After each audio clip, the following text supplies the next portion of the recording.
ಇನ್ನು ಮುಂದಿಂದು ಏನು ನಿನ್ನೆ ದಕ್ಷಿಣ ಕನ್ನಡ ಜಿಲ್ಲೆಯ ಉಳ್ಳಾಳದ ಕೋಟೆಕಾರು ಬ್ಯಾಂಕ್ ದರೋಡೆ ತನಿಖೆ ದಿಕ್ಕು ತಪ್ಪಿಸಲು ದುಷ್ಕರ್ಮಿಗಳೇನೇನೋ ಮಾಡಿದ್ದಾರಂತೆ. ಏನು ಅಂತ ನೋಡೋದಾದ್ರೆ, ಮಂಗಳೂರಿನ ಉಳ್ಳಾಳ ಸಮೀಪದ ಕೋಟೆಕಾರು ಬ್ಯಾಂಕ್ನಲ್ಲಿ ನಡೆದಿದ್ದ ದರೋಡೆ ರಾಜ್ಯವನ್ನೇ ಬೆಚ್ಚಿ ಬೀಳಿಸಿದೆ. ಮುಖ್ಯಮಂತ್ರಿ ಸಿದ್ದರಾಮಯ್ಯ ಮಂಗಳೂರಿನಲ್ಲಿದ್ದ ಸಂದರ್ಭದಲ್ಲೇ ನೋಡಿ ಬ್ಯಾಂಕ್ ದರೋಡೆಗೆ ಸ್ಕೆಚ್ ಹಾಕಿದ್ದ ದುಷ್ಕರ್ಮಿಗಳು ಪೊಲೀಸರ ತನಿಖೆಯ ದಿಕ್ಕು ತಪ್ಪಿಸಲು ಖತರ್ನಾಕ್ ಪ್ಲಾನ್ ಮಾಡಿದ್ದ ವಿಚಾರ ಇದೀಗ ಬೆಳಕಿಗೆ ಬಂದಿದೆ.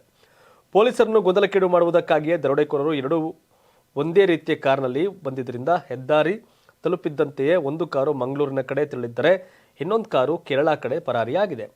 ಹೀಗೆ ಎರಡು ಕಾರುಗಳಲ್ಲಿ ದರೋಡೆಕೋರರು ಬೇರ್ಪಟ್ಟಿದ್ದಾರೆ. ಅಷ್ಟೇ ಅಲ್ಲದೆ ಕೃತ್ಯ ಎಸಗುವ ಸಂದರ್ಭದಲ್ಲಿ ಬ್ಯಾಂಕ್ ಸಿಬ್ಬಂದಿಯ ಮೊಬೈಲ್ ಫೋನನ್ನು ದರೋಡೆಕೋರರು ಕಿತ್ತುಕೊಂಡು ಹೋಗಿದ್ದಾರೆ. ದರೋಡೆಕೋರರ ಒಂದು ತಂಡ ಮಂಗಳೂರು ನಗರದ ಕಡೆಗೆ ಒಂದು ಮೊಬೈಲ್ ಎಸೆದು ಪರಾರಿಯಾಗಿದೆ.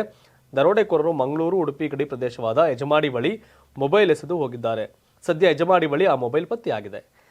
ಕೇವಲ 6 ನಿಮಿಷದಲ್ಲಿ 12 ಕೋಟಿಯನ್ನ ಲೂಟಿ ಮಾಡಿ ದರೋಡೆಕೋರರು ಪರಾರಿಯಾಗಿದ್ದಾರೆ. ಹೌದು, ಉಳ್ಳಾಳ ತಾಲೂಕಿನ ಏನು ಈ ಒಂದು ವ್ಯವಸಾಯ ಸಹಕಾರಿ ಸಂಘದಲ್ಲಿ ಕೇವಲ 6 ನಿಮಿಷದಲ್ಲಿ ಬಂದೂಕನ್ನು ತೋರಿಸಿ ಇಷ್ಟೆಲ್ಲ ಪ್ರಮಾಣದ ದೊಡ್ಡ ಮೊತ್ತದ ನಗದು ನಾಣ್ಯವನ್ನು ಲೂಟಿ ಮಾಡಿರುವ ಬಗ್ಗೆ ಅಂದಾಜಿಸಲಾಗಿದೆ. ಅದೇ ಸಂದರ್ಭದಲ್ಲಿ ರಸ್ತೆಯಲ್ಲಿ ನಡೆದುಕೊಂಡು ಹೋಗ್ತಿದ್ದ ವಿದ್ಯಾರ್ಥಿಗಳಿಗೂ ದರೋಡೆಕೋರರು ಬೆದರಿಸಿದರು ಎಂಬುದು ತಿಳಿದು ಬಂದಿದೆ. ದರೋಡೆಕೋರರ ತಂಡ ಕೇರಳಕ್ಕೆ ಪಲಾಯನ ಮಾಡಿದೆ ಎನ್ನಲಾಗಿದ್ದು, ಹೀಗಾಗಿ ಮಂಗಳೂರಿನ 3 ಪೊಲೀಸ್ ತಂಡಗಳು ಕೇರಳಕ್ಕೆ ತೆರಳಿ ಅಲ್ಲಿಯೂ ಶೋಧ ಕಾರ್ಯ ನಡೆಸಿವೆ. ಏತನ್ಮಧ್ಯೆ ದರೋಡೆಕೋರರ ತಂಡ ಪೊಲೀಸರ ತನಿಖೆಯ ದಿಕ್ಕು ತಪ್ಪಿಸಲು ಮಾಡಿದ ಖತರ್ನಾಕ್ ಪ್ಲಾನ್ ಇದೀಗ ಬಹಿರಂಗವಾಗಿದೆ.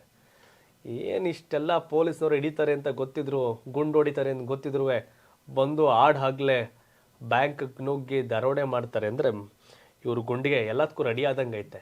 ಅಟ್ಲೀಸ್ಟ್ ಪೊಲೀಸ್ನವರು ಸಾವಿಗೆ ಅಂಜದ ಇಂಥ ದರೋಡೆಕೋರರನ್ನ, ಕ್ರಿಮಿನಲ್ಗಳನ್ನ ಸರ್ಕಾರ ಒಂದು ವಿಶೇಷ ಪ್ರಕರಣಗಳಲ್ಲಿ ಕಾಲ್ಗೋ ಕೈಗೋ ಗುಂಡು ಹೊಡೆದು ಇವ್ರನ್ನ ಇನ್ನು ಲೈಫ್ ಟೈಮಲ್ಲಿ ಏನೋ ಮಾಡ್ದಂಗೆ ಮಾಡಿದ್ರೆ ಅನುಕೂಲ ಆಗುತ್ತೆ. ಇಲ್ಲಾಂದ್ರೆ ಇವ್ರು ನಾಳೆಗಿನ ಮತ್ತೆ ರಿಲೀಸ್ ಆದ್ಮೇಲೆ ಮತ್ತೊಂದು ಮಾಡ್ತಾರೆ. ಒಬ್ರು ನೋಡೊಬ್ರು ಕಲಿತಾ ಇದ್ದಾರೆ, ನೋಡಿ ಇನ್ನೊಂದು ಕಲಿತಾ ಹೋಗ್ತಾರೆ. ಬೀದರ್ನಲ್ಲಿ ಆಗಿದ್ದು ಹಿಂಗೆ ಆಯ್ತು, ಇದನ್ನು ಹಿಂಗೆ ಇದು. ಇಲ್ಲಿ 12 ಕೋಟಿ, ಅಲ್ಲಿ 83 ಲಕ್ಷ.